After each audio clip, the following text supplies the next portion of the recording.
everybody. We are here live with Megha the as promised, and I'm extremely happy and really elated to have such a guest, a mystic. So, you're a certified life coach, Meta NLP practitioner, Hatha Yoga teacher, women circle facilitator.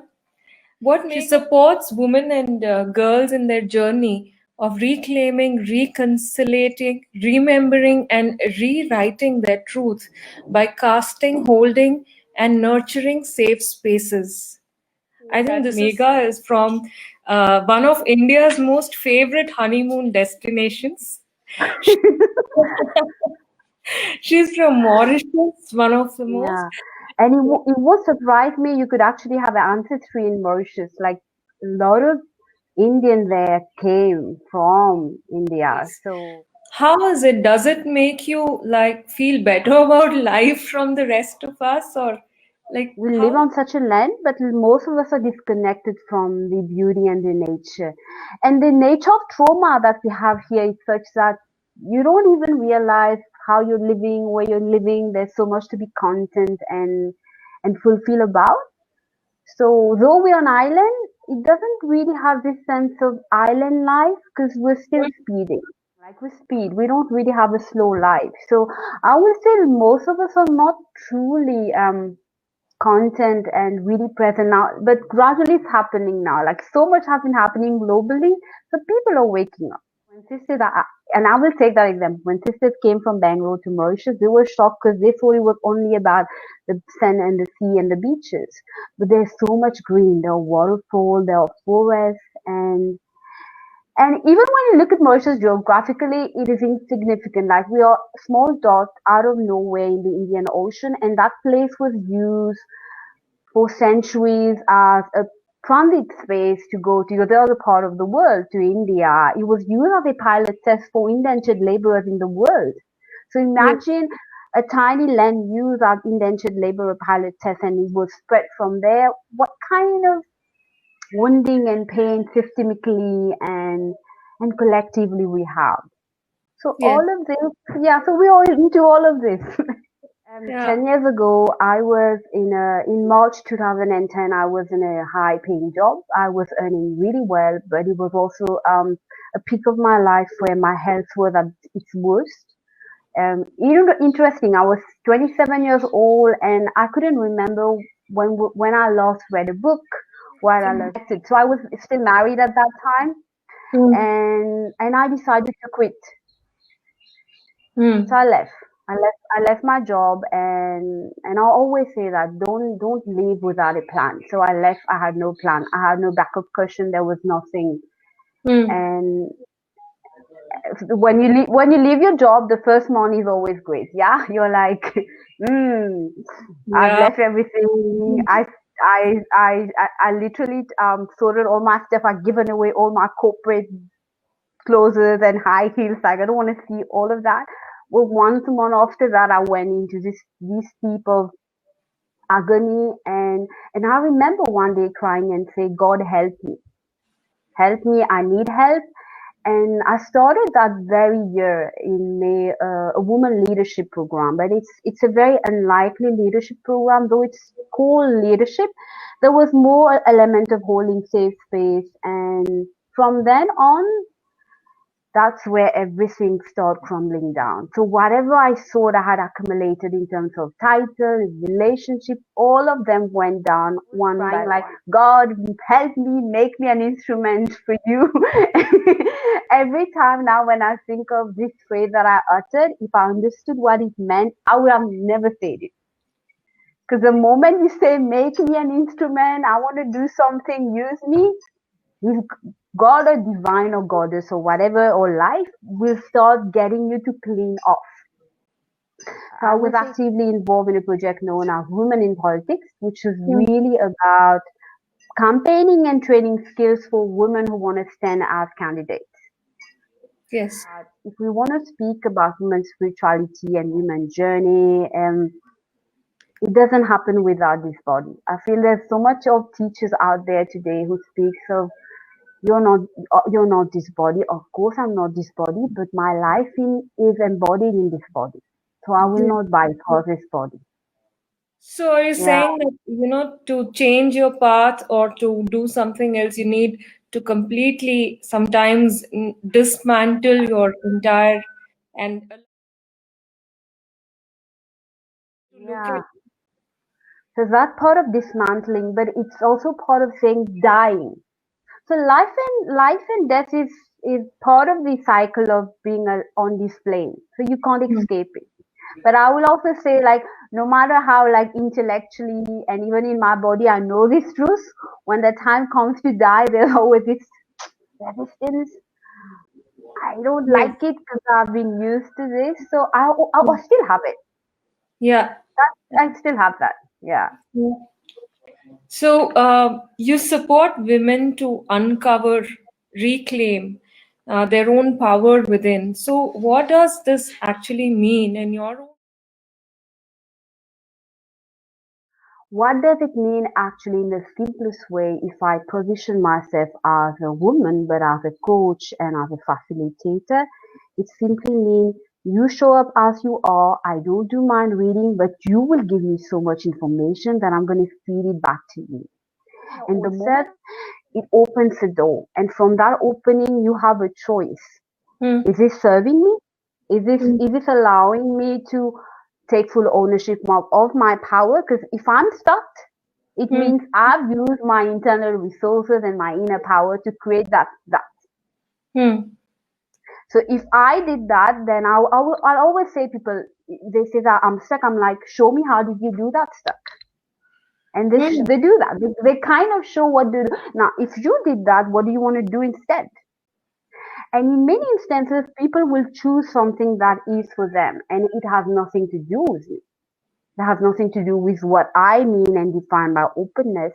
And people choose that, and then from there they move. Hmm. And I feel this is very important to say. When we look at what we do outside, we say that's an outer game. But when Hmm. we look at what we do inside, that's an inner game. So Hmm. my inner game affects my outer game. So moving people to reconciliate, reclaim, uncover, and literally rewrite their truth is all about the inner game. What I'm Yeah. gonna do and be inside, which is gonna push me to the next level. And the next level has nothing to do with getting more money. It's fine if you want to have more money. There's nothing wrong in it. It's nothing to do with more partner. It's Hmm. more how do you relate to your own self right here, right now. Not to the world, but yourself, right? Yeah, yeah. What is a story? But I will also say behind the story, because if at time we start with the story, there is so much drama in it. So I will say, what is the structure of the story? That's even more interesting. Pathway. It is taking a new pathway, and reclaiming is literally, I'm gonna call back what you define, what this world define as a woman, and I'm gonna now start finding new meaning. Because I feel right now, and for the last 10 years, there have been a lot of cliche words about powerful women, strong women, courageous women, but these are all cliches. These are coming from the external world. So how can I, as a woman individually, and I speak for my own self, but also speak for women that I meet, how I'm gonna call back these words and then find my own meaning. And Yeah. when people say find their own meaning, you might think it's simplistic. It's not simplistic because then it asks of a huge entire inner process. So it's really about the inner game. How Hmm. am I gonna define spirituality? How I'm gonna define what does it mean to be a woman? How I'm going to define what does it mean to be strong or courageous? So I feel it's the entire thing about reclaiming. Hmm. And through that process, I feel it's only through that such process of defining and finding your own meaning. And understand that if you go to a life coach or you go to a facilitator, it's about mind reading. It's about prophesizing. And so even a psychologist, I'm not a psychologist, there is no element of mind reading. And so there is still this, I feel even around the world, there's still this sense of what if I'm going to be judged for what I did? What if I'm going to be judged for my possible choices that I'm going to take? What if I'm going to be judged for my belief, or what if I'm going to be judged for my own family and people that I came from? And it's still there. It's still very much Yes. there. And I feel like women, and like especially the confinement took me there, was still very much stuck in this drama of a strong woman and empowered woman means she's been there, she's done it. Like she's got these pieces of paper and then she's worth it. Now, none of this means being empowered. None of this means being a strong woman. Like, we take all of this away, would you be able to live? What makes you a mystic? Who's a mystic? It's interesting because I can't define it now, and probably what still means, like the glimpses that I have, none of us are not mystic. Like all of us are mystic in our own right. For me, mysticism is the alchemy process of how I walk through that journey of deep dying. And from that, I'm going to take that darkness of deep dying, I'm going to convert it into gold. And when I step in light, I step in shining bright as gold, but then I'm going to go back into that deep darkness. So for me, this is what mysticism is all about. And I feel the way I communicate it, it's definitely through words. Hmm. It's through drawing, but more than ever, I'm becoming aware of my own presence to myself. Like not anyone, not even my family or people close to me. So I'm learning now. Like I'm gifting myself to slowly become in awe of who I am, how I look, my feet, my legs, my voice. So I do this very simple thing that I do, like I haven't done before. Like if I do an audio live, I'll go and I'll listen to myself. I listen to my voice. So I give myself the gifts that I gifted out. So Mm-hmm. even when I write something, I may not read it right away. I will go and read it back again. And for me, this is mysticism. Like whatever I burst, if it doesn't nurture me, it can't nurture the rest of the world. Wonderful. It's beautiful. So it better, and it also teaches me like, because there's always this sense of like this sense of shame and guilt when you put something out there and holding back. So for me, mysticism is if it, whatever nurtures me, nurture the rest of the world. Yeah. Hmm. Hmm. That's very interesting. So I find vulnerability at the very source of there's a false sense of as you just mentioned, uh, power. Uh, I I I wish there was more vulnerability. How would you say that? How would you say we become more vulnerable or we come to vulnerable? How does that happen? Is there a This is process? where for personally where I stand today. For me, vulnerability is about ownership. Hmm. So I woke up in the morning. This is how I'm feeling. I own it. This is what I'm experiencing in my body, so I own it. But with vulnerability, there is this deep need for safety. It's Hmm. many years of like I look at my own life. For so many years of my life, I've never really felt safe in my body, Hmm. and because that sense of safety wasn't there, I wouldn't even allow myself to be vulnerable. And many people confuse vulnerability with showing up and saying, "You're hurting me. You ought to be blamed." That's not vulnerability. Now, Okay. fewer more and more women start becoming vulnerable. Unconsciously, we start teaching others in our space, especially men, Hmm. that it's okay to experience life at certain averages. And I feel to be vulnerable, one also has to have this agreement of giving permission, right? Person, Hmm. I'm not gonna do this project if it's 100% or it's zero. But then, do you have permission to be average? Like, do you have permission today to be like, my energy is going to have 50%? And that's also part of being vulnerable. That's Like, beautiful. That's yeah, beautiful. It's oh, frightening.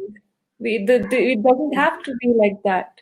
it doesn't have. And I'll also say, if I look at vulnerability right now, I'm actually reclaiming a lot of the sentences that I used to say, I should, I must, I need.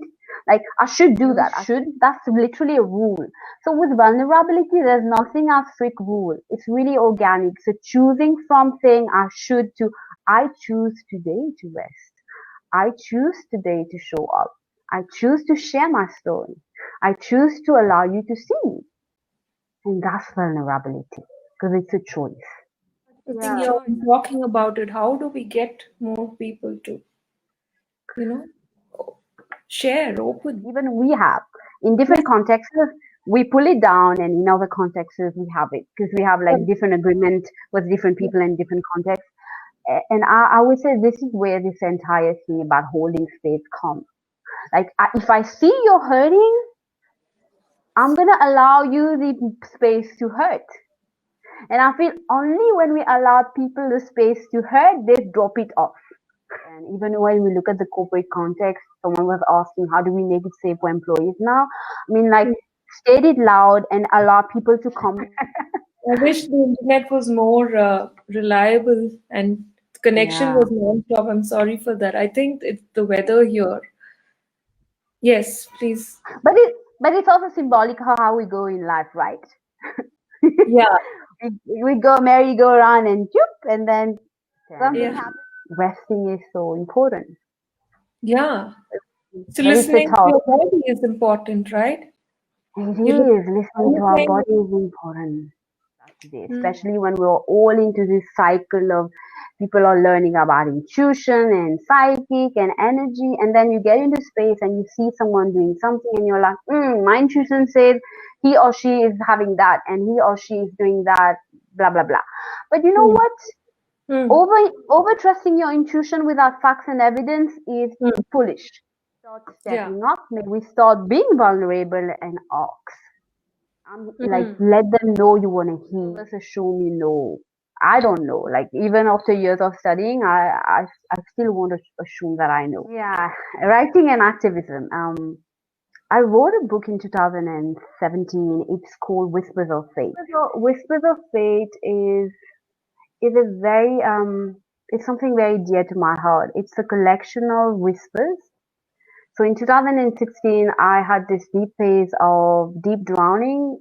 I was I was diagnosed as clinically functionally depressed. So I didn't go for medication. The only two things that I did was sunbath and sleep in the dark. That's the two things that I did. So that journey in 2017, I went for fellowship. I was away for 7 weeks in US, and when I came back, there was this kick of Whispers of Fate, and I wrote that book. It came out very very quick. Like within a month, it's loaded with sketches. So all of the sketches and the words came out. Whispers of Fate is actually a powerful reminder of whatever comes out to light, literally at the end of the day goes back to dark, and that's the cycle of life. And how does now the word that I or then Whispers of Fate, how do they connect back to activism? When I started in 2010, maybe even before that, for me, activism was all about being out in the world and being loud and then leaving a legacy and doing Yeah. such a work. I have like a 12-year-old niece doing such a work that she can do more work when I'm gone. But today, activism is different. Activism is I know whatever I write, whatever I say, I'm gonna plant a seed in somebody's head, somebody's fertile inner soil. So whatever I say I do is literally part of the bigger scheme of influencing decision making. And when we speak of decision making, we tend to speak of governmental level, parliament. We tend to speak of corporate, but they are not in such a way that I'm gonna que- I'm gonna walk with you, even if I'm not by your side physically. The process of you starting to question, not Mm, question because what I wrote is the truth is right, but question your own belief, and that's where activism is. And activism for me also is about this is my choice. I'm doing it. I'm writing. I'm voicing out. But when I'm gone, it's gonna all dissolve. Like carry any such thing as legacy and all. I feel activists, like especially women, it would be so powerful if we start coming up with this sort of agreement, like let it dissolve with me. Let no daughter of mine carry this burden, because there is a sense of responsibility that comes with it. This is mine. I do it. When I'm gone, it's gone. And mm, let those who come after us choose. mm, Let they choose what they want to do. And activism is about choice. It's about intentionally starting the questioning process. What did you have a process? I don't really have a word that can define the work that I do, but it's interesting. It's interesting. There is a name, and it's called Nyamedua. And Nyamedua literally means a sacred altar. Did I Hmm. have a process? Um, no, but there's been processes all along. So did I have a clear vision of what I want to do, where I want to be? I had visions all along, but they kept on being changed and shifted and restructured. Like 5 years ago, I know I wanted to be at the head of an NGO and leading very specific projects, but it shifted. Like I ended I ended up birthing this company. It's a company through which I earn my living. Yeah, Nyamadua. So that's the company's name. But at the end of the day, I shifted my name, and it's important for women to hear that using my name, it's part of the process. Actually, that's part of the Hmm. very powerful process. Because when we step out there and we want to be successful, and successful, it could mean having more money. It could mean spreading the work that you do. It could mean having a larger network. There's this dance about guilt and shame about not knowing enough. People are Yes. gonna bash me because I don't know enough. People are gonna bash me because I've used a technique wrongly. So Yes. I step on my name fully beginning this year. I was like, I'm gonna own it because there's still this stick of going out there and being pulled back in because I'm afraid. I'm afraid I don't know. I don't know enough, I and don't know enough. I own it. And I'm not gonna say. Hmm. And this is vulnerability again. And Hmm. when Yes. we do that with people that we work with, and even with little ones, like I learn a lot from my nephews and nieces, it shows them, it gives them this great opening and possibility. It is beautiful not to know. Yeah. It is organic not to know, and it is exciting not to know, because not knowing means now I get to figure out what it means. Exactly. Yeah, about my process. It's always been about me. Training, when I went through the technical training and professional training, whether it was NLP, whether it was coaching, it was firstly and always all about me. So my intention was not about becoming a coach Hmm. because I was Hmm. already in training. I was earning my life through that. So it was what can I learn about myself? What can I learn about the program that I was using to operate? What can I learn about the patterns that I was driving my life with, and how can I apply it? And then on the way, if you want to call it the mother consciousness or the goddess, so I don't know how there's someone relate to it. They start kicking you hard. You'll get kicked hard. You'll really wake up. Coaching is not about training. Coaching is not advice giving. Coaching is not mentoring. Coaching is not transfer of skills. Coaching is not hypnotherapy. It's not healing, though it's healing. Once you start having awareness, you heal. I feel Yes. awareness is such a powerful thing. You heal automatically. So if coaching is none of these, then what is coaching? Hmm. Hmm.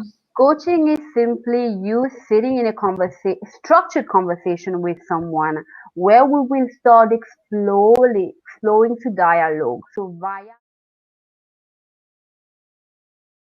So coaching literally says moving ahead. So when someone go and meets a coach, it's I'm here today, I want to go ahead. So that's what the coach does. The coach will walk with you so you move ahead. A coach is literally someone who stands with a lantern, like light, or Yeah. little lamp, and we just like stand next to you. We don't even stand back or in front of you. We stand next to you, and we put the light here, and then you start seeing bits and bits of the past. So the more you walk ahead, the more you see bits and bits of the past. Yeah. Yeah.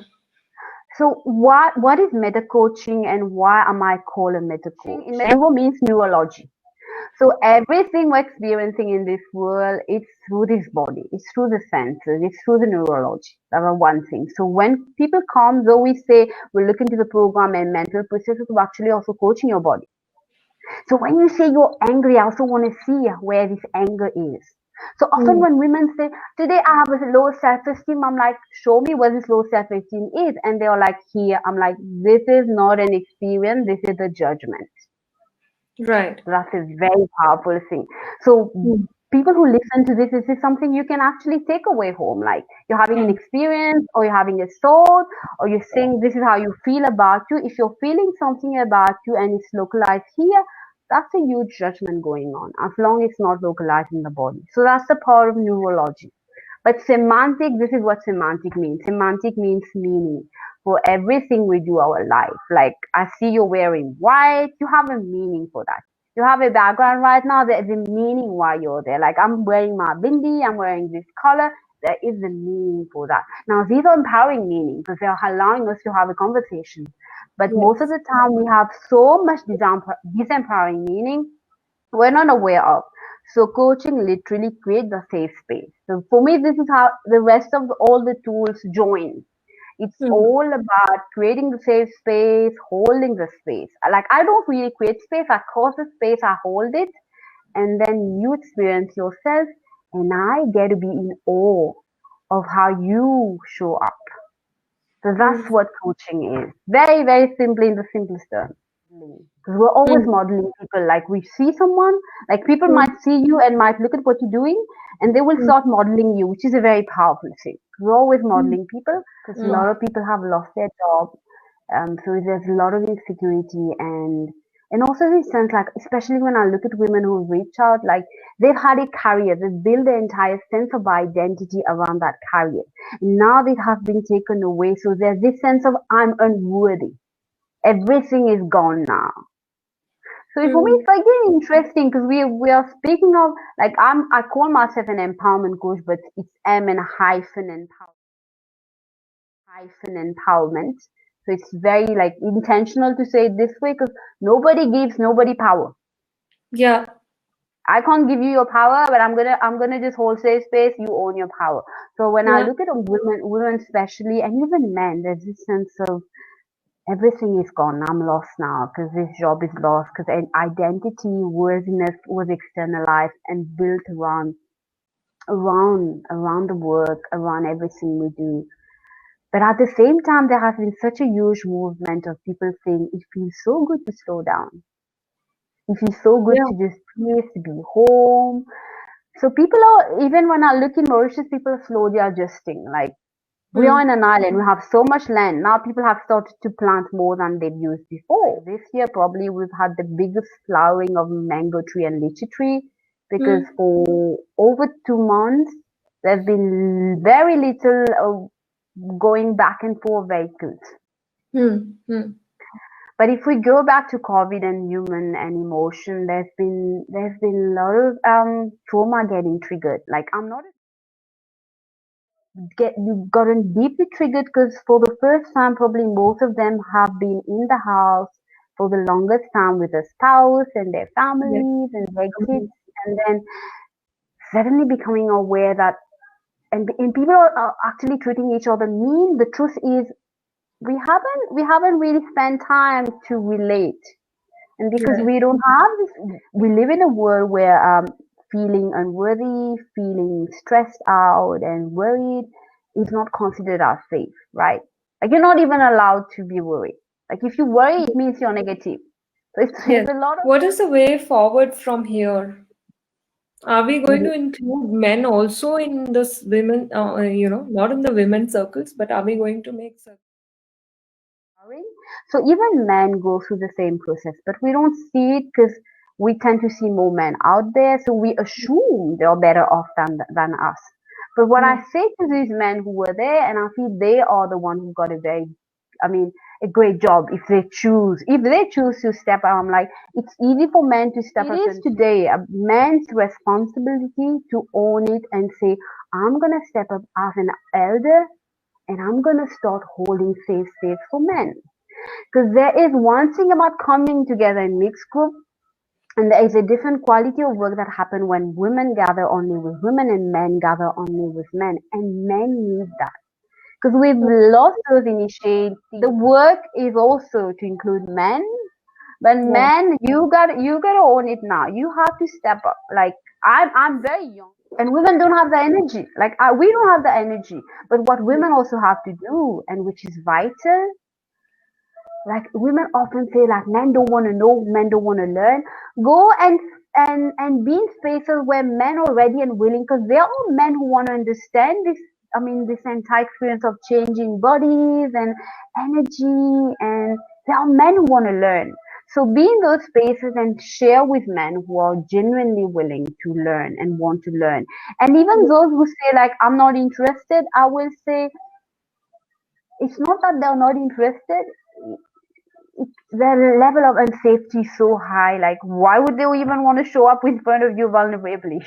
Why would they even want to say, "This is what you go through"? I kind of go through to do it same. So Yeah, I would want to know in this context of women and men, are we going to see more gender equality? Are we going to include more men? men also are kind and compassionate. So I feel like we probably in 10 years from here, a lot of the labeling that we have around men and women will pull them out. Probably in 10 years from here, people will really start, and I feel this is something, and it's already happening. People will live more in tune with nature. People will live in the knowingness that we're not just part of nature, we are nature. Yeah, I think that's Yeah. the most beautiful way to sum this up. Start with my own relationship with aging. Because Hmm. we live in a world that has such a deep aversion for aging. There's a difference between having structures and a society that supports aging women, and to telling aging women, we don't want you to have white hair, we don't want you to have wrinkles, we don't want fat, we don't want this, Yeah. we don't want menopause, we don't want hot flashes and do this and that. So for me, the way of including elderly women, it starts really by me moving to my own relating with aging, and and also it's about women. That's what we spoke about as a life and death cycle. We've actually really pushed away aging women, age women, and they're actually the wisest being on earth. Hmm. Like my both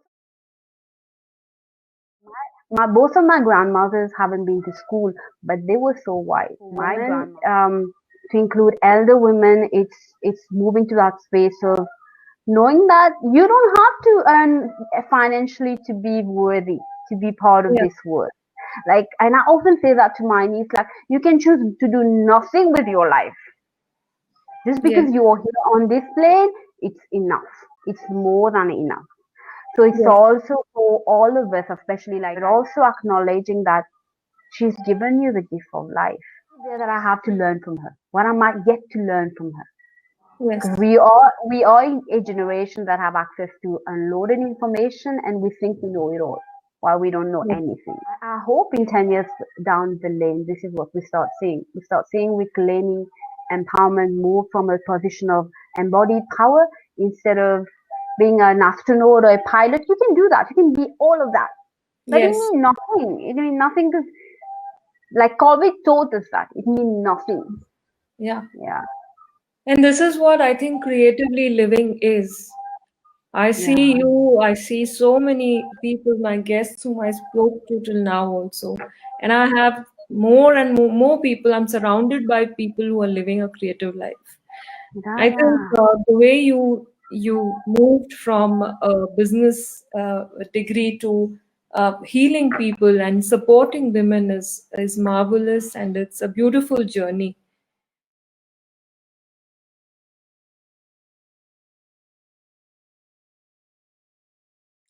So this was Megha Venkataswamy. I'm so humbled listening to her journey, and her process of facilitating and empowering women is something powerful to listen to. I wish women also open up more and have more access to such people, know themselves deeply, and I wish the very best for all of us from here onwards. And happy creative life. See you with more interesting